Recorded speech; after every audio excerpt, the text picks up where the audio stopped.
এই ঘটনাটা এটা আজকে 9 দিন হলে এই ঘটনা।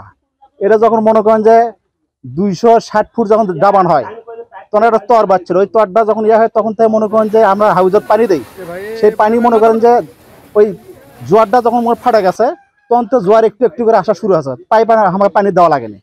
তারপর থেকে মনে করেন যে ওনারা পুঁতেতে গেল, আত্মীয় মনে করেন যে কারেন্ট ছিল না, সকাল থেকে মনে করেন যে পানি ওটা মনে করেন যে সাবমার্সিবেলের ভিতরে দেওয়া হয়েছিল, বুঝছেন, ওই সাবমার্সিবল এমনি এমনি পানি পড়তেছে, হ্যাঁ এমনি এমনি পানি পড়তেছে।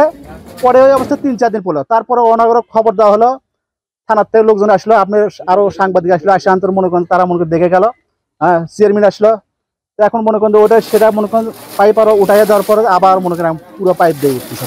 আপনাদের পরিবারে কি সমস্যা আছে? আরে সমস্যা মানে আমাদের এলাকার যে শান্তি নাই, হ্যাঁ আপনাদের মাধ্যমে মনে করেন যে মাননীয় প্রধানমন্ত্রীর কাছে আমরা এটা দ্রুত একটা ব্যবস্থা করে দিই। হ্যাঁ পরিবার থেকে মনে করেন যে আমরা তো মনে খাওয়া দাওয়া নাই, ঘুম নাই, এই আসে মনে করেন আগুন লেগে দিচ্ছে, দম করে আগুন জ্বলতেছে, হ্যাঁ এই যে দেখতেছেন তো পাইপ কত দূর আসছে, আবার এখানেও মনে করেন অত্যাচার শুরু করে দিচ্ছে মানে, কারণ মানুষের হ্যাঁ মানুষের সাথে মনে হয় আমরা কি করবো এখন।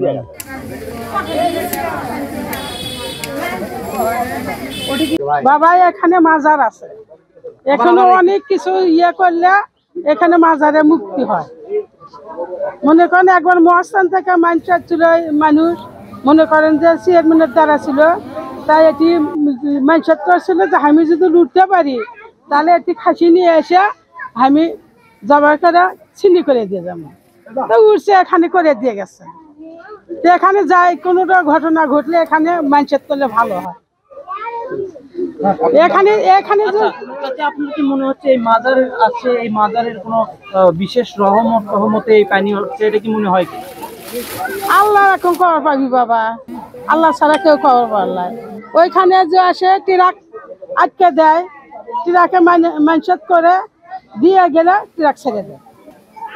এখানে আছে রহমতের জিনিস আছে।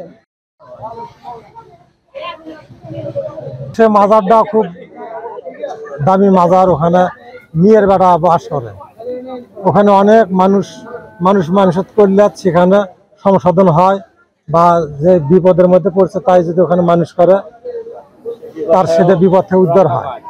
অনেক মোটর সাইকেল আসা তারা এখানে এসে দেখা গেছে কি যে হ্যাঁ এখানে কি আছে অবহেলা করছে, তারা এখানে আটকে গেছে, মোটর সাইকেল অফ হয়ে গেছে।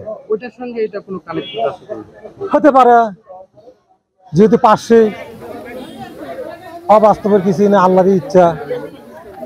তাছাড়া আমার জীবনে দেখিনি পানি এমনি ওঠে, লক্ষ লক্ষ টাকা খরচ করে পানি তোলা যায় না, আর এখানে একটা বোর্ডিং করে সাধারণ বোর্ডিং করে পানি এমনি উঠতেছে, এটা আল্লাহরই ইচ্ছা।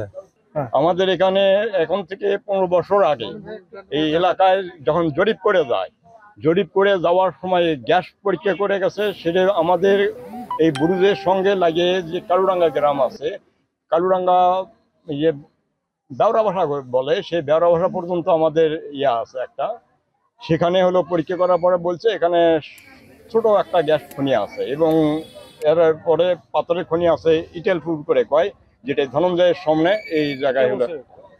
কে বলছিল?